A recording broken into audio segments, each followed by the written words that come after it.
Lundi 16 octobre, Disney a publié un court-métrage pour son 100e anniversaire. L'occasion de réunir l'ensemble des personnages animés emblématiques du studio. Un court-métrage qui a été publié sur Disney+, plateforme qui existe depuis 5 ans, et le cinéma. Le cinéma.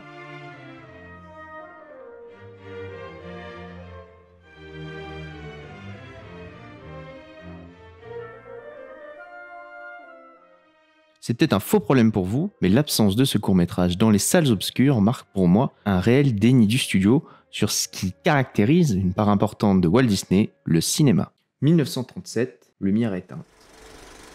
Blanche-Neige et les 7 nains. 83 minutes d'animation, un projet fou pour l'époque. Installer le dessin animé aux côtés du cinéma du long-métrage. Blanche-Neige sera qualifiée de chef-d'œuvre, et au succès critique s'ajoutera un succès commercial. Et ainsi commence la longue histoire des films d'animation du studio Disney. Je vous épargne l'ensemble de l'histoire de Disney après Blanche-Neige, mais c'est une histoire en dents de scie, avec des hauts et des bas. Dernière dent en date, Avengers Endgame, qui marque un sommet. Depuis, Disney chute. Il chute côté critique, mais également côté entrée. Certains films tirent leur épingle du jeu, mais le système Disney, dans sa globalité, est en train de s'épuiser. Un univers Marvel étendu, tellement étendu qu'il se déforme, une création et une imagination qui se limitent au succès d'antan, et des projets originaux qui n'attirent pas les foules. Disney se cherche un nouvel élan et ne semble pas comprendre que sa plateforme vidéo sera un puits économique avant d'être source d'une nouvelle ère. Disney+ est le moyen de rentabiliser l'énorme catalogue et les nombreux rachats de Disney. La question de rentabilité se pose de plus en plus, et là où on pouvait craindre pour le cinéma en ces temps de plateformes vidéo, on se demande maintenant si les plateformes vidéo ne seront pas les bourreaux de certains studios. À cause d'un budget de fonctionnement conséquent, d'une facilité de résiliation de contenu à produire, devant respecter un rythme effréné, sans négliger sa qualité, tout ça fait que les plateformes peuvent devenir un outil dangereux pour les studios. Je ne sais pas pour vous, mais je trouve que les contenus Disney dégagent déjà cette impression de médiocrité, à commencer par les séries Star Wars.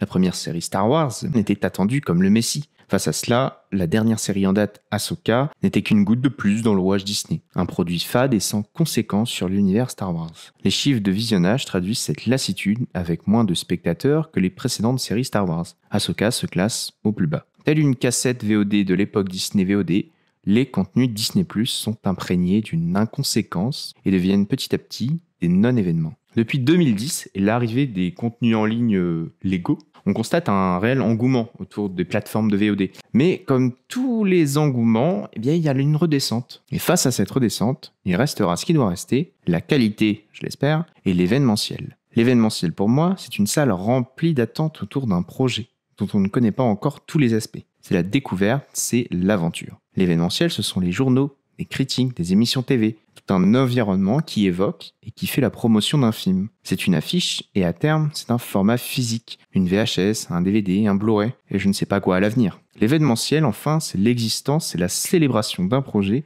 qui émerge après des années de création. Donc non, je l'espère, l'avenir du film, ce n'est pas une sortie inconnue, un vendredi soir sur une plateforme, et ce n'est pas 4 fois 25 minutes entre 2 coups d'œil sur TikTok. Et non, si j'étais Disney, ce n'est pas sur Disney+ que je célébrerais le centenaire d'un grand studio qui depuis 100 ans nous fait rêver à travers les salles de cinéma.